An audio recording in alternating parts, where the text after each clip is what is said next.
Si Presidente Bongbong Marcos ay hindi adik. Nagsalita na ang PDEA na wala sa listahan ng mga suspects ng drug users ang pangalan ni Presidente Bongbong Marcos kahit noon pa man at hanggang ngayon. Hindi adik si Presidente Bongbong Marcos. Napakaganda ng kanyang pamamalakad ng ating pamahalaan. Sa katunayan ay sa kauna-unahang pagkakataon sa loob ng 18 taon ay tumaas ang ating employment rate ng 95.8%.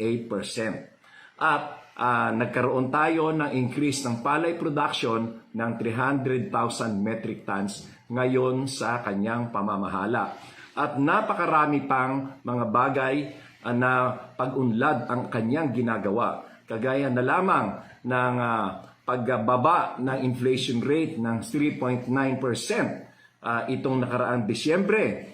At marami ngayon ang mga investors na naglalayon na magtayo ng mga negosyo dito sa ating bansa. Kaya tayo ngayon ay maganda ang tinatahak tungo sa pag-unlad sa bagong Pilipinas.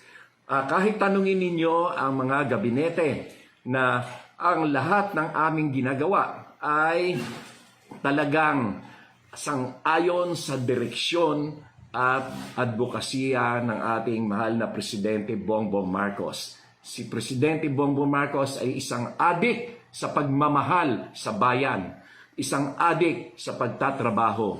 Napakaganda ng kanyang pamamahala. Kaya mga kababayan ko, mga kapatid ko, mga kaibigan, mga kapwa Pilipino, tayo ay manalig at umasa sa mas mabuting pamahalaan sa pamamagitan ng pamamahala ni Presidente Bongbong Marcos.